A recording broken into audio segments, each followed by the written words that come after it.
requested to participate in a global professional English teacher interview and to answer some educational related questions. So here I am. To tell you a bit about myself, I'm an English teacher and a communication coach. I've been teaching English for about 8 years now, and through this time I had the pleasure of going through different methods of teaching and with diverse institutions and worked with multicultural boards. Through these experiences, I taught students from various backgrounds of different levels, ages, from kids, teenagers, adults to even elderlies. And I have learned so much from them as I had the pleasure to teach as well. If you'd like to know more about me, I do have a YouTube channel you can check out, and also a Facebook page, so go subscribe and you will see more of me. That being said, let's go straight into the questionnaire. Question number 1 says, what attributes do you see in the most successful students? I would say ambition, but also dedication, which originally stems from passion. Therefore, what I've mostly noticed in my outstanding students is that they often feed on the drive to success, or to be able to be good at something. Basically, it's not to fail. And I believe they get that from the love and keenness for the language. They dedicate themselves to the betterment of their skills, not because they have to, but because they want to. It's the desire from within to not only have it, but also to excel at it and master it. That passion fuels dedication and generates ambition and reluctantness, not just to learn English, but also to be English wherever they may be from. Second question says, under ideal conditions, how long does it take until you see notable improvements in your students? I mean, that's a very fluctuating process. Since it varies from one student to another, it also depends on their mental capacities, the level they started with, their age, the learning environment, and their schedule as well. So there is never a set value or timeline to which they all abide, but considering my professional postgrads and elderly one-on-one clients, I would say it usually takes between 1 to 3 months to see noticeable progress. Again, depending on number of sessions per week, etc. But often around 3 months period. By then, it's they can all read, write, speak properly with better grasp of grammar, language, and pronunciation. Next question says, suggest one activity a student can do at home to improve their speaking. Well, I usually ask my students to either try communicating with someone at home who can or is learning to speak English for both motivation and practice purposes, but mostly I advise them to read a passage of any material out loud and recording it on their phone. It's kind of like a speech or a monologue, whether they've written it themselves or read it from a book. And I usually ask them to do this task after I've already tackled pronunciation and phonetic rules, so they can better notice the defaults and mistakes when listening to themselves, which proves to be a great method for students to correct themselves as if they were reteaching the rules or relearning them. This method is basically an autocorrect method that allows the mind to base the reception of that voice clip on the algorithm that is the given rules that they know, and correct the mistakes that don't apply.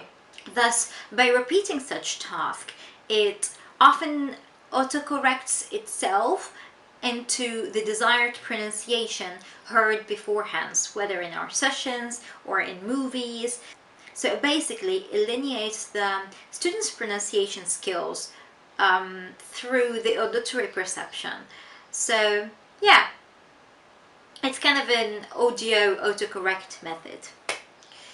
Next question. Suggest one activity a student can do to improve their vocabulary.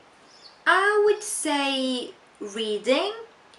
When I was first learning English, my dictionary was based on movies and books, so basically stories, because stories teach English from a context point of view, and therefore a new vocabulary is absorbed while being entertained, and sometimes students are even unaware of the learning process behind it until they are able to use those words in random speech from memory.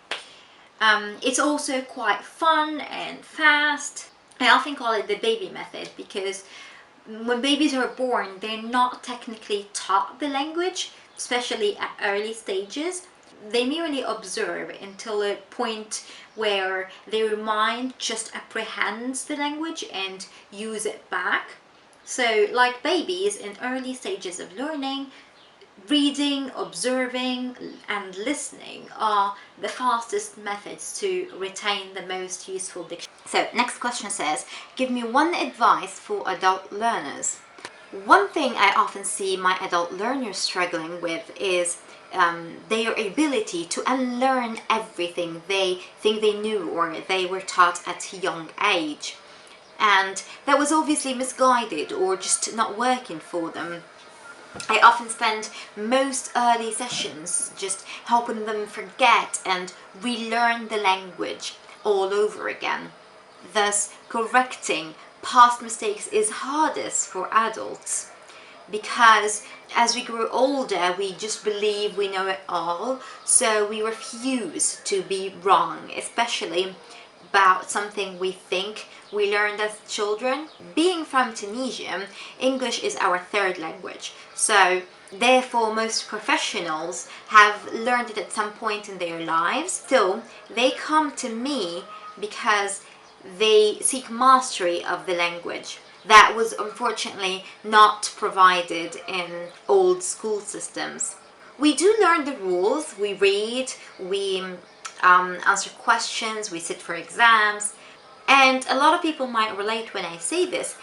English was never a language to be spoken as much as it was to be taught and learned in a classroom setting. So when it's time to use it in the real world, their diction jar often comes out empty. So my advice is to just forget the English you think you know and learn the English you need to know to be able to speak it and use it in everyday working or traveling situations.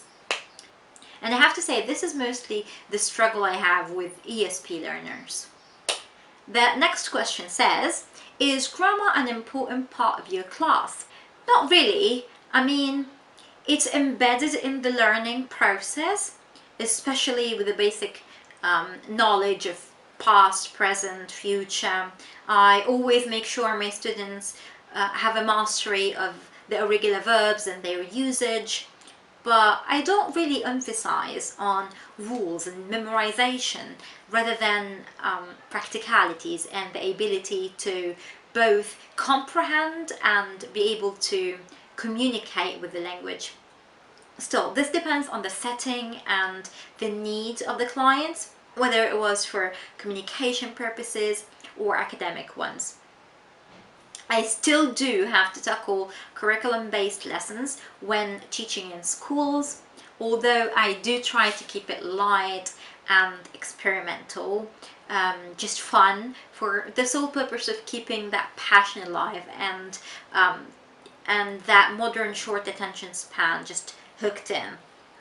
And this usually bodes better results than constantly just giving grammar intense lessons. Following question says, do you have any major influences in regards to your teaching style?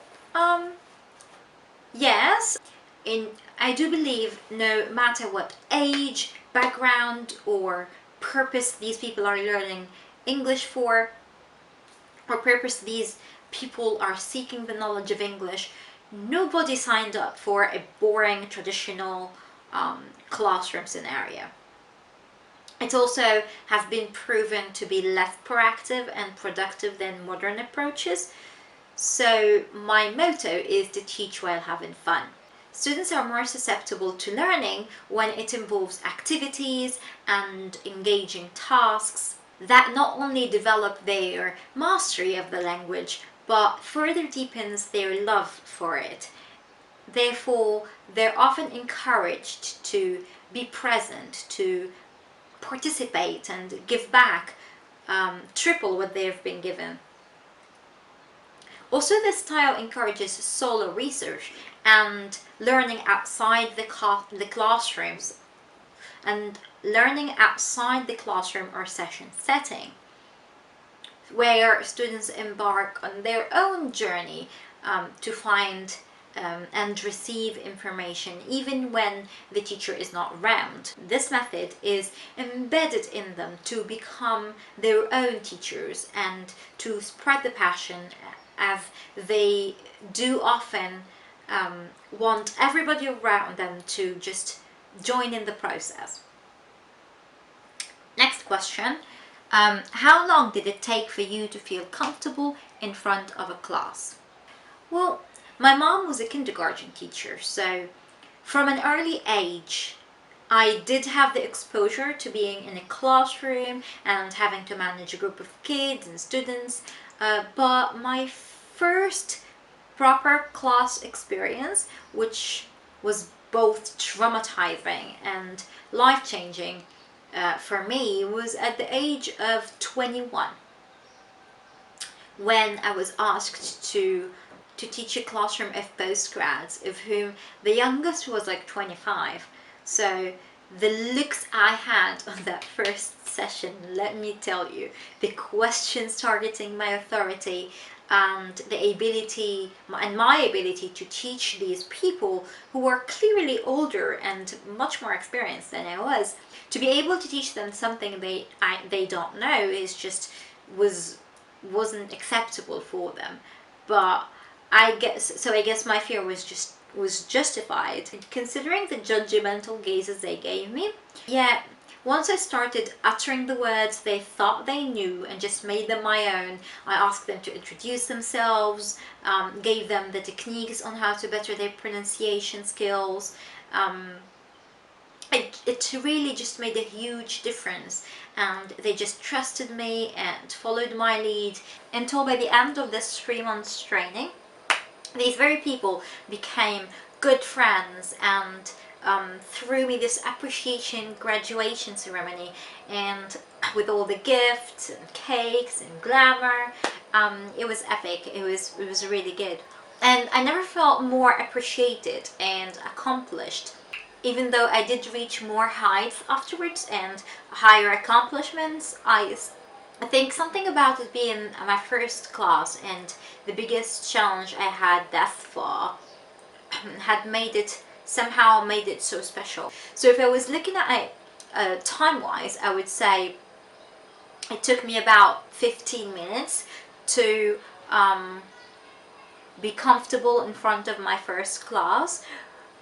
But I must say, with every change of school, institution, or even client, there is often a bit of fear or nervousness of the challenging newness, and yeah, this usually just fades away once the ice is broken and a mild friendship is built. The following question says, what can you do to improve your teaching method? To improve my teaching methods, I think I would love to try more of online lessons. I did it before, but not for long, and I just want to be able to follow up with students after their training is over, and to keep them engaged, as well as being invested in their progress even after the sessions are over. Also, maybe do some research into innovative methods of learning. Maybe come up with new and fun activities I can mix up with my usual process, and just make it more versatile, which would also keep me tuned in and refreshed from just having to do the same thing over and over again. We all know monotony usually kills the passion for learning, and therefore I need to fuel my passion for advancement and progress and just, keep moving forward. Next question says, do you have any professional goals for 2020? 2020, I had so many hopes for this year. Although it might not have started on the best note, this time out has actually given me the opportunity to further develop my plans and come up with new strategies. Haven't tried the whole private schools, kindergarten, organization work, adults teaching, private classes, etc. I believe it's my time now to take it further. So I would like to open my own language center, through which I would like to implement those crazy ideas I have tried and the ones I wanted to try over the years. Create place for my students to practice English, a space we're unfortunately lacking here in Tunisia.